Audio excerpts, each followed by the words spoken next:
I'm not a real actor, I'm not a real voice actor, but everybody, Steve Blum!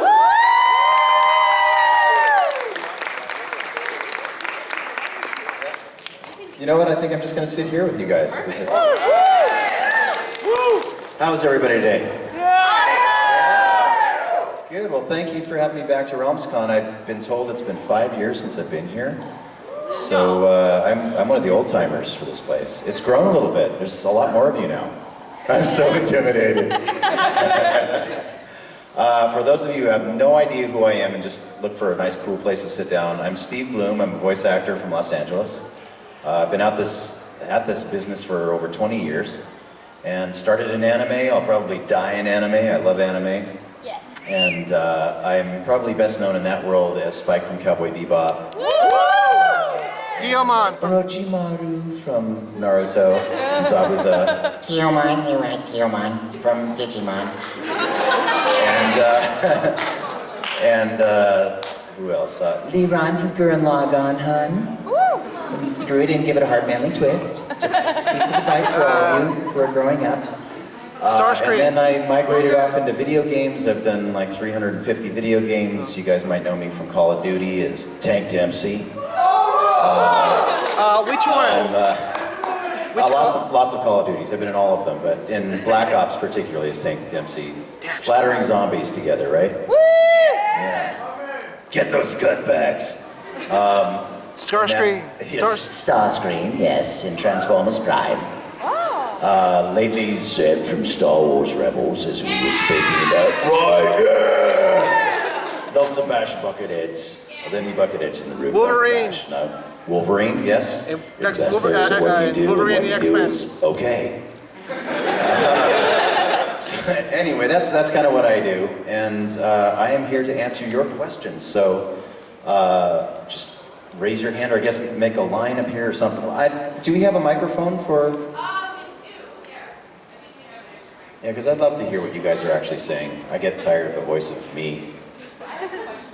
Okay, awesome. So whilst we're doing that, why don't we form a line maybe up this aisle here and just come up with your burning question, and I'll try to answer it in English, mostly.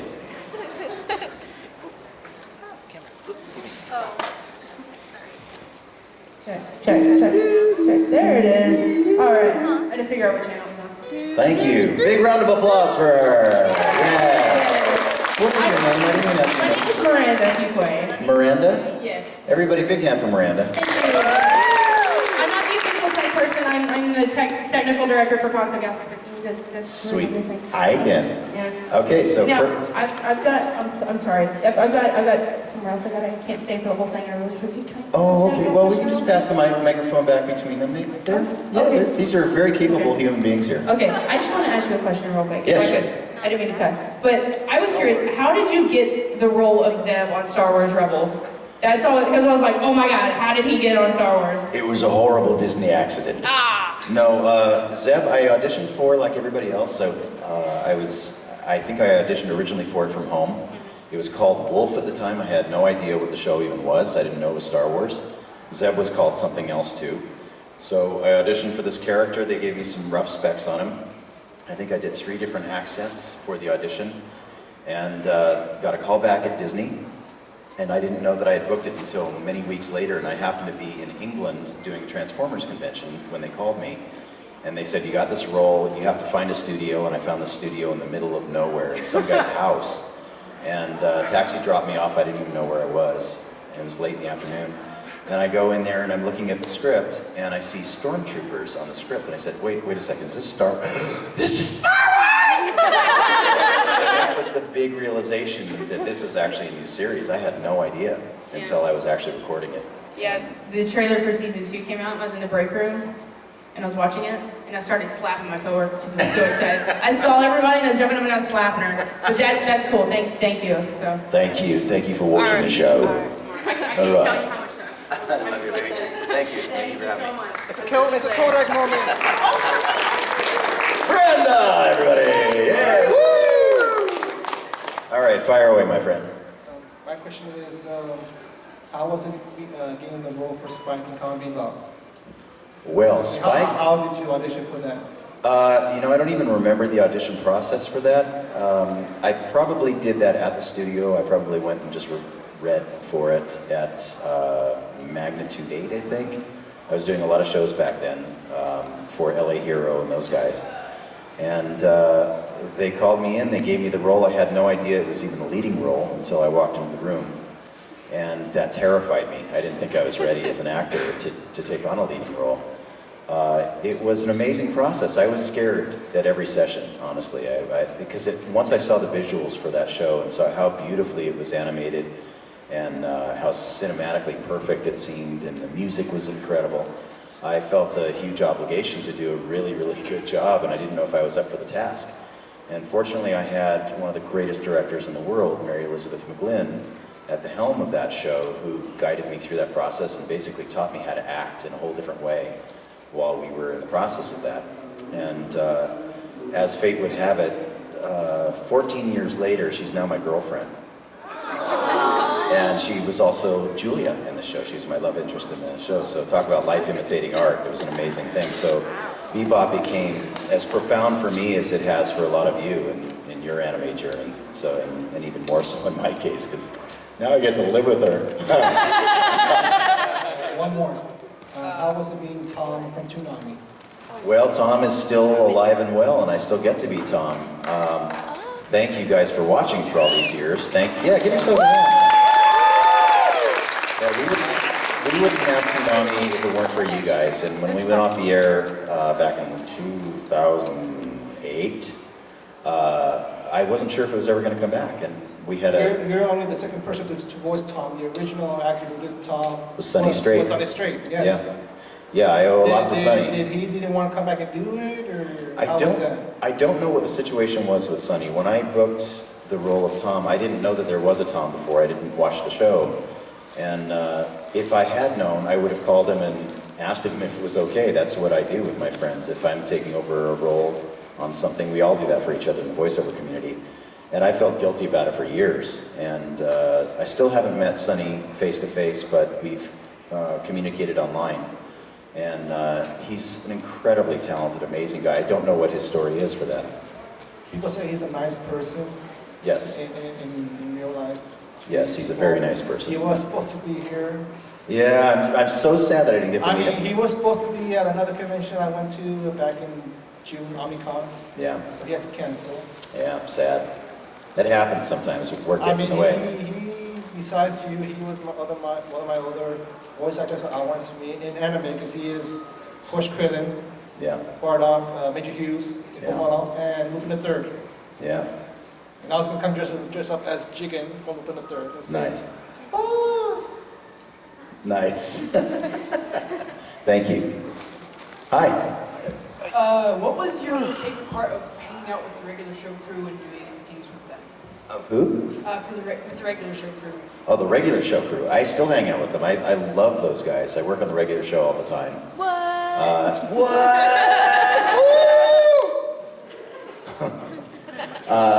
It's such a great group of people. They're super creative. JG is amazing, the creator of the show. Everybody on that show is super talented, amazing. They're amazing human beings, really nice people to work with. Chris Zimmerman, who's one of my dearest friends, directs that show, so any chance to work with her is just a blessing. And I get to work with Mark Hamill a lot, which is really awesome. I love Mark Hamill. That was the first show where I really got to sit in the room with him for any extended period of time and just watch how amazing he really is. And everybody in that room is just super talented, and I'm so lucky to get to be a part of it. Is he nice in person? Is Mark nice in person? Mark's great. Yeah, he's one of the most brilliant people I've ever met, and he's kind and sweet and generous and hilarious. I loved him because he is the best Joker, best animated character to voice the Joker. No one's ever done better job than him. Mark is my Joker. Yeah. All right, sir. Let's see. How often is it that you actually get to work with the other voice actors? I've heard a lot of voice actors, I've been to a couple of Q&As, and they say like, oh, well, they put us in individual rooms and I've never even met the people. How many times have you actually gotten to like see and work with other voice actors on shows? Well, it depends on the medium of the show. In anime, we always work by ourselves because it's just much more efficient. It's a much more technical process because we're matching the lip flaps of the original Japanese. So it's just more efficient if we have one person in there at a time. On video games, it's very much the same unless you're doing motion capture, and then they want everybody together live on the stage, which I don't really like to do motion capture. I'm lazy, I don't like to memorize lines. And in original animation, like Transformers, like Wolverine, regular show, Star Wars, those kinds of shows, we work as a cast. And so I get to work with the other characters in the cast all the time on those shows. And for me, that really enhances the experience for us and for the audience, I think, in the end, because we get to play off of each other and we develop relationships. There's a show that I'm on called Transformers Rescue Bots, and it's a big cast, and we've become so close on that show that we text each other every single day. We're on like this big thread, and we text each other. We know what's going on in each other's lives every single day. And we hang out together, we eat together. Same with the Star Wars crew. When everybody's in town, we try to get together and have dinner. And it's an amazing thing. You work on a cast like that, and you form a family. And we look out for each other. It's really unique. I wish we could do that on every show. Hello. Hi. Okay, so before I ask a question, I think it'd be really good if we all just move this line like around this way because people over here can't see. So if we like move the line up and then like line around this, that would be great. Oh, that's a good idea. And Okay. I'm recording, so I think so people won't have to. I'm sorry. That's a great idea. For my, Okay. no. All right, so Awesome. my question is, I'm a big fan of you from Legend of Korra. Yes. And I You've wanted been to- purified. So I would love to know more about how you got that role and what you liked most about being on the show. Oh, wow. Well, first of all, it's wonderful when you get a chance to work on a show of that quality. I always wanted to be on the first incarnation of that show of Avatar, and I never even had the opportunity to read for it. And I thought I'd be so perfect for that because of my anime background. They did okay. They found the right people for that show, so I have no regrets about it, but working with Mike and Brian, the creators of the show, and that cast was unbelievable. The writing is so good, the animation is unbelievable, the attention to detail on that show is incredible. It's historically correct in the historical areas. It's even correct down to the point of the fighting styles, where every single fight scene you see in there is actually choreographed by real human beings. And I sat on stage with two of the Sifus, these kung fu masters, who actually choreographed these fight scenes that they would animate to. And it was amazing. There's this one guy, I don't remember his name, but he's a big man. And he does not look like he would be a kung fu fighter. But he specializes at the close range combat.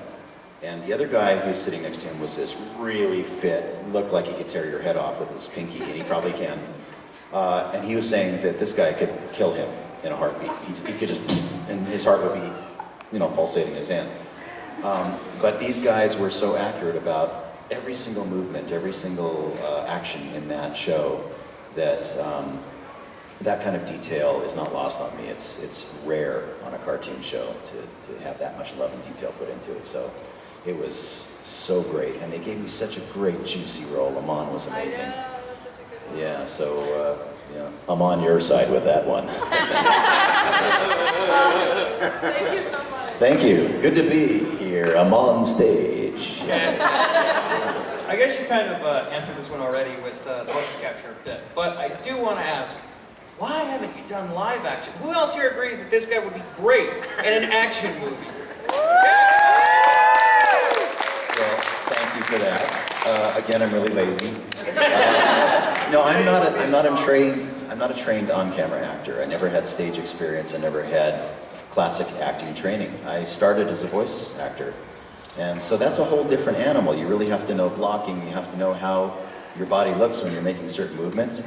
My whole career has been based on getting the sound out despite how my body looks.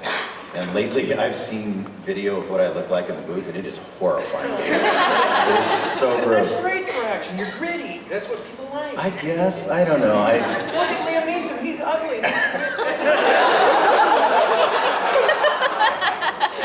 I think he's a very handsome man. Yeah, no, and I've never had to memorize lines, honestly, so I don't even know, that's a whole different skill set that I would have to learn. And I'm in my 50s, I'm doing pretty good at what I'm doing, the other thing that I love about voice acting as opposed to on camera is that I have a private life. You know, here you guys know me, but I go home and nobody knows who I am. I'm out, I'm picking up dog poop like everybody else, you know. I like that, and also the on-camera world is mean. The casting process for it is just mean. I used to work for a film studio. I was an executive at a film